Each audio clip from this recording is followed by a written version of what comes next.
Hello and welcome back to Supposedly Fun. My name is Greg. I am here today to do my book haul revisit for the month of November. If you are unfamiliar, this is where I look at book hauls past from this month and see how many of those books I have read, how many I maybe want to unhaul or reconsider whether or not I'm going to read, and just generally what kind of success rate I have with those. As I do these, I kind of learn about myself and what I'm likely to read, and it helps my book purchasing, I hope. That's what I'm telling myself, at least. So we're going to look back at two different Novembers, November of 2019, when I had a very small book haul, and November of 2020, when I had a rather large book haul. And that one is going to be brutal. So I'm not going to give a lot of description about the books, not going to really talk about the plot or anything like that. If you are interested in that, I am going to link the original book haul videos in the description box down below. I recommend you check those out. It will have all of the description about the book and talk about that stuff in those. So if you are interested, check those out. Here, I'm really going to try to stick to whether or not I've read them, whether or not I think I'm going to read them, and just a general sort of recap about what my success rate is. So we have a bunch of books to get through, not in 2019, but in 2020. So let's get started. The first book that I hauled in November of 2019 is actually now an unhaul. It's The Great Pretender by Susannah Cahalan. This was something that I thought seemed really interesting at the time. And after I did my revisit last year, I started thinking about the book and how likely I am to actually read it. And I decided if I read this book, I'm much more likely to do it on audio and not in print. And I needed a lot of space in the C's where this book was shelved. And therefore, I decided to unhaul it and figured if I get to it, it's probably going to happen on audio, which means I will be looking for it on Libby or Scribd or something like that. There are a lot of other nonfiction books that I'm probably likely to get to before this one, though, if I'm being honest. So this is a perfect example of something that, in hindsight, I can think differently about in terms of book purchasing. It seemed really interesting at the time. I had very good intentions about reading it, but it's very unlikely to be something that I read in physical form if I read it all. Especially since as time has gone by, the urgency to read it has gone away. So this was an unhaul. Gotta say, I don't really feel all that bad about it. The next book that I hauled in November of 2019 was The Fountains of Silence by Ruth Sepetys. This was actually sent to me by Steve Donahue. Very nice of him. I have not read it. Sorry, Steve. I still want to, though. I've heard really good things about Ruth Sepetys, not just about this book, but a previous one that she wrote, which was Salt to the Sea. It's blurbed right there on the back. So she is an author I still want to get to. I don't know when I will get to this book. It does take up a chunk of space on my bookshelves in a space where I currently don't have a lot of room and have a lot of books that need to be shelved. However, I'm still interested in this book, and I've heard enough good feedback about it that I am going to hold on to it and try to get to it at some point. I don't know when I will. If it's still here in next year's book haul revisit, I might start to think differently. Maybe I'll think about looking for it on audio, but I feel like this is a book that I would want to sit down with because it has some kind of fun things with the layout. There are little bits of like letters and things like that. You can see this is almost like a news article there. So I feel like this would be a fun book to read in print form. Therefore, I'm going to definitely hold on to this one and continue to try to get to it. If you have read this, I'd love feedback on it, or if I should look for a copy of Salt to the Sea, because I don't have a copy of that one. The next one is Mr. Loverman by Bernardine Evaristo. When Bernardine Evaristo made the long list for the Booker Prize, I immediately was interested in Girl, Woman, Other. I ordered a copy and I did read that book. But I looked into her backlist as well, and there were two books that really jumped out to me. One of them was Mr. Loverman. The other one was, I always want to call it Atomic Blonde. It's not Atomic Blonde. Atomic Blonde is a movie. It's Blonde Roots. But I ordered a copy of Mr. Loverman, sight unseen. At that time, I hadn't even read Girl, Woman, Other, because it has an LGBTQ angle to it. And because of that, for the last 2 years, it has been on my Pride Month pile of possibilities, and I just haven't gotten to it, but I still really want to get to it. I have heard some negative reaction to this book. Most of it has been very positive, and I'm really looking forward to it. It is briefly about a man who is an immigrant and has been sort of leading a double life. He is married and has children, but he has been carrying on a sexual relationship with his best friend for many, many years. And that just sounds fascinating. And I really enjoyed Bernardine Evaristo's Girl, Woman, Other, the book that famously or infamously, depending on how you look at it, co-won the Booker with The Testaments. Infamously, not because of anything with Bernardine Evaristo, but because it seemed clear that the jury that year really wanted to reward The Testaments at any cost. Not even a knock on Margaret Atwood, who handled the entire situation with grace and was very cool about it. So this is something that I am absolutely going to keep on my shelves and look forward to getting to, possibly in June of 2022. We'll see. But yeah, absolutely still looking forward to that one. The final book from my November of 2019 book haul is a success story at long last, Song of Solomon by Toni Morrison. I got it at the end of the year in 2019 because I had been planning to buddy read it with Amelia Reeds. She is a commenter, and we did so in January or February of 2020, I believe. This was my favorite read of last year. So yes, it was 2020. And all throughout the year, nothing managed to take that top spot for me. It is a fantastic book. If you haven't read The Song of Solomon, I know when people talk about Toni Morrison, they talk about The Bluest Eye, Beloved. Don't sleep on Song of Solomon. It is really fantastic. I do recommend, if you have a buddy reader or a group you like to read with, this is a great book for that. I really got a lot out of those conversations that Amelia and I had about this. We went chapter by chapter and then checked in.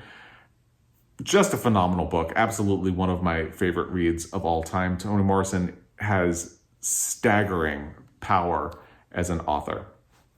So that was 4 books in 2019's book haul for November. I only read 1 out of 4, and one of those 4 was unhauled, unread. But not a bad result, simply because there weren't a whole lot of books. So 1 out of 4 is 25%. And that's not bad. It's going to get a lot worse as we go into the book haul for 2020. But I will say, I'll give myself a little bit of credit. A lot of the things that I got in November of 2020 are library builders. So those are things that I brought in because I either liked the book or know at some point I would like to read the book, or just having them on my shelves might encourage me to read them at some point rather than seek them out at some point. There were a couple of books that are on my Pulitzer Prize project, and they had fun editions at my local used bookstore, so I snapped them up. So there's a lot. My success rate is terrible, but it's not the worst thing in the world, I guess. So let's go through them quickly if we can. The first one, I'm not going to say the title of the book because, long story short, I once got flagged for language in a video where I didn't curse, and now I'm paranoid that the YouTube gods are going to flag my videos again. So I'm not going to say the name of this book, but I will hold it up. This is something that I had heard a lot about, but had never had an opportunity to read. It's a compilation of cartoons that of the cult series that made Alison Bechdel famous. And then when she did her first memoir, Fun Home, her fame just sort of blew up and she became an author that is much more well-known. So I did read this earlier this year. I think I got about halfway through and didn't really continue on from there. I enjoyed it, but I didn't love it. And I think that's about the experience of it. It's not bad to have and keep around. It is certainly a point of interest. It captures the time really well. It was written in the late 80s, early 90s, and then I think all the way into the mid and late 90s. And it is a nice time capsule for gay life, especially lesbian life at the time. So I'm not getting rid of it. It will stay on my shelves, but I'm not as enthusiastic about it now as I was then. But I did manage to read it, so it's going to be a success story. One of the very few. I'm kind of surprised I didn't get to A Promised Land by Barack Obama. And I've heard a lot of really great things about this book. I believe it was one of the New York Times best books of 2020. And I'll put a link to that video in the description box down below as well. Basically, I definitely still want to read this. I do think I'm much more likely to listen to this on audio. That's how Joel, my husband, listened to it. And because he has a copy, I can listen to it that way. We purchased this, I fully admit, in print form because we wanted to support an independent bookstore. I believe we pre-ordered this from Montana Book Company.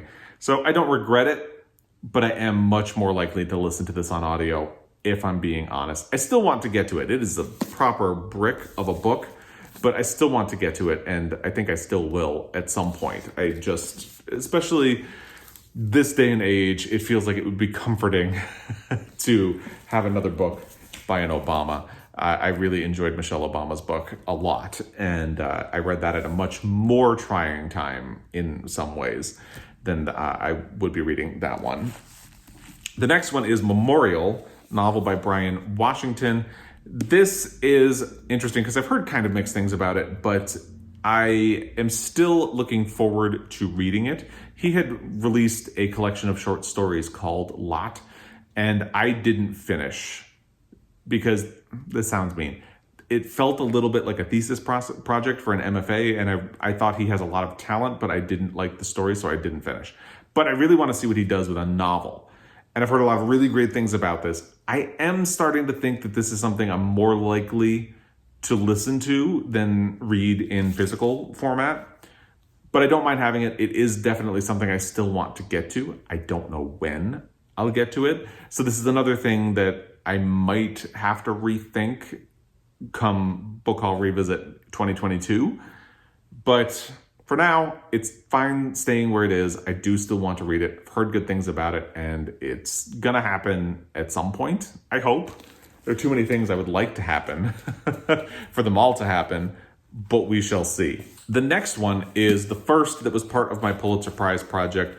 It's Andersonville by Mackinlay Kantor. This is something that I've really seriously considered reading next for my Pulitzer Prize project because it would be an interesting counterpoint to Gone with the Wind, but I feel like I should get away from the Civil War.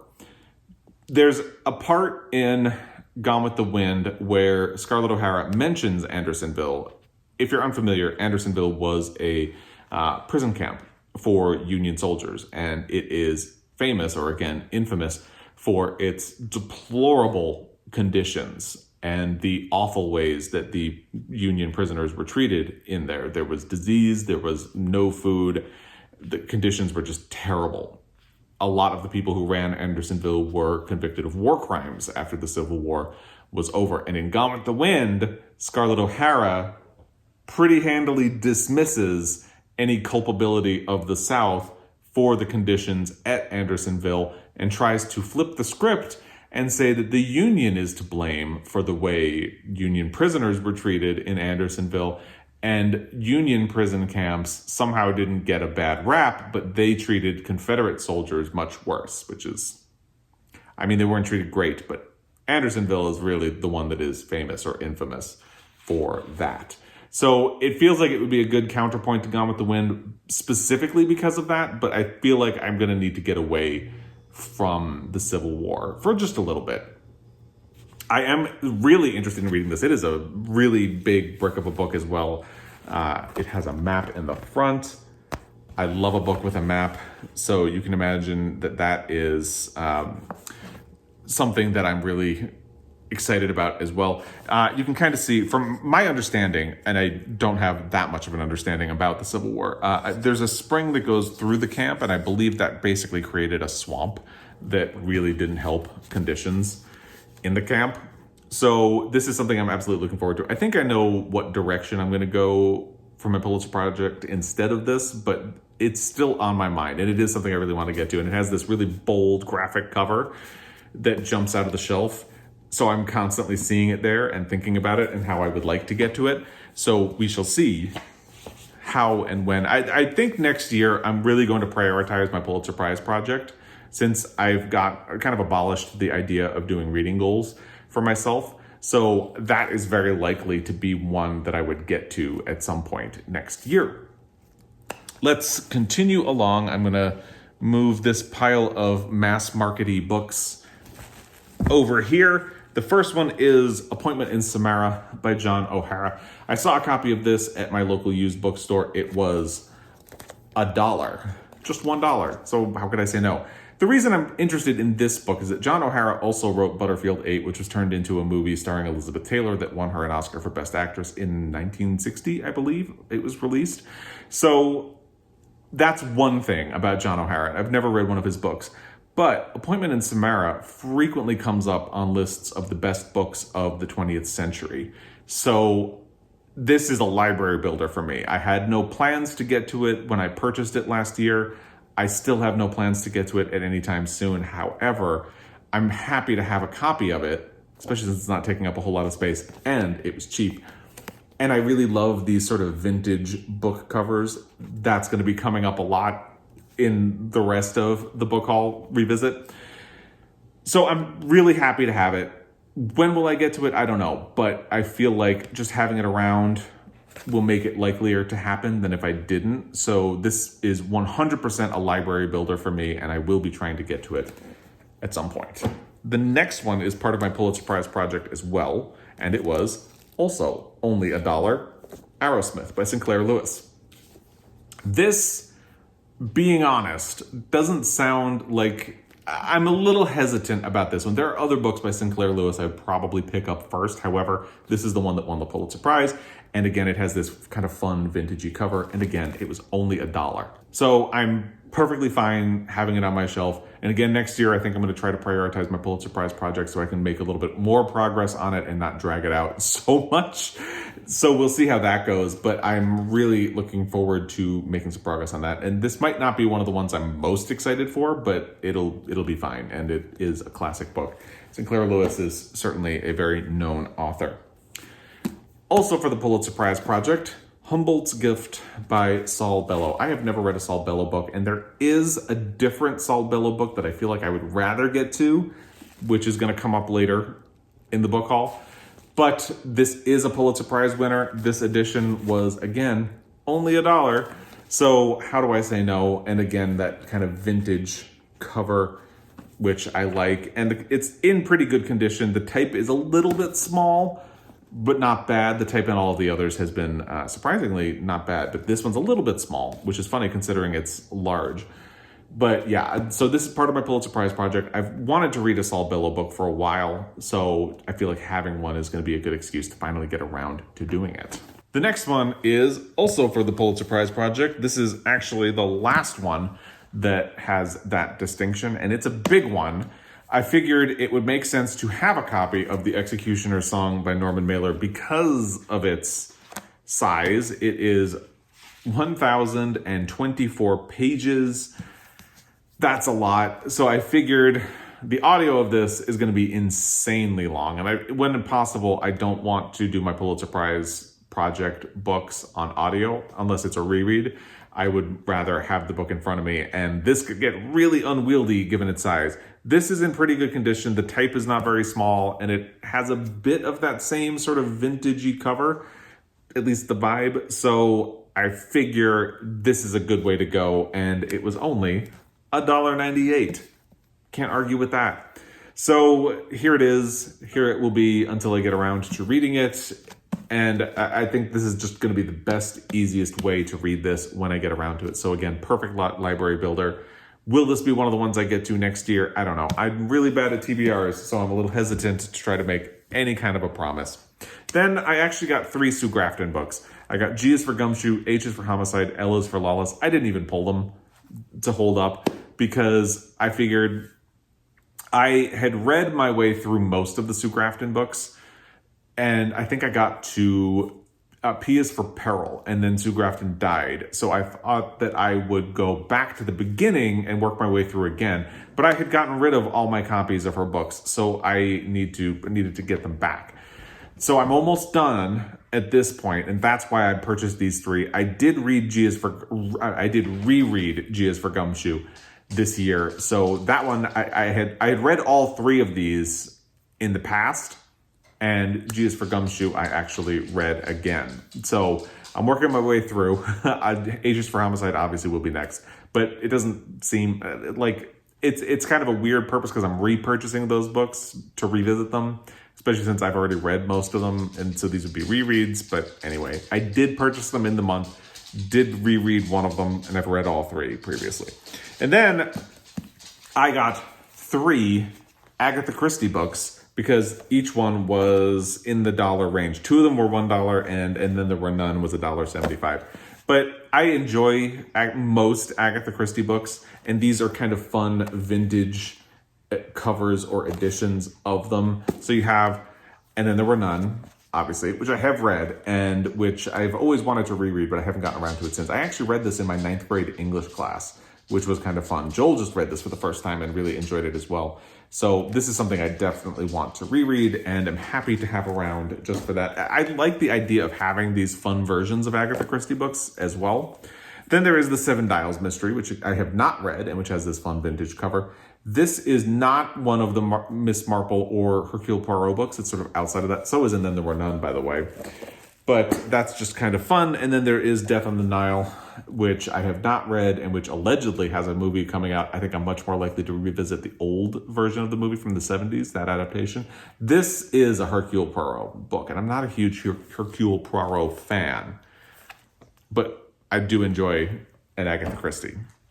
The final book in my November of 2020 book haul is the other Saul Bellow book. It's The Adventures of Augie March, which again has this kind of like 80s-ish vintage vibe to it, but it was also cheap. It was only $1, so why not? I used to have a copy of this book that somewhere along the way got lost in one of my moves. I've moved a bunch of times in the last 20 years, and I had the Penguin did a series of books in the early thousands called Great Books of the 20th Century, and they all had these similar covers, and I kind of collected them, and some of them just went missing in one of my moves, and The Adventures of Augie March was one of them. It's something that I've always wanted to get around to reading, and just my copy went missing, and I never replaced. So here it is again, and a library builder all the way. This is something that I will be happy to have on my shelf, and will get to when I get to it. So that is everything for my November 2020 book haul that I need to revisit. Guinness is causing bedlam with my pile of books over here, repositioning himself. Let's hope there's no avalanche. So of those 15 books, I've read 5. 4 of them I had already read when I hauled them, and one of them, which is the Alison Bechdel book, has been read since then. And of the 4 that I had previously read, one of them was reread over the last year. Does that make sense? That's a lot. The thing to remember is that of the 15, I have read 5, but only one of them was new to me and read within the last year. So we'll leave it at that. And there were no unhauls of the 15 books from 2020. And they're pretty much all library builders that I want to keep around. So it's a lot. It's a lot that I haven't read, but I'm okay with it, I guess, in the end. So we'll see when I actually get to a lot of these books. And if you have thoughts on any of them, I would love to hear it in the comment section down below. Let me know if you have recommendations based on these. If there are any you think I can reasonably let go and not get to, let me know that as well. As always, I really appreciate your time, and I look forward to hearing your thoughts, and I will be back. Until next time, happy reading.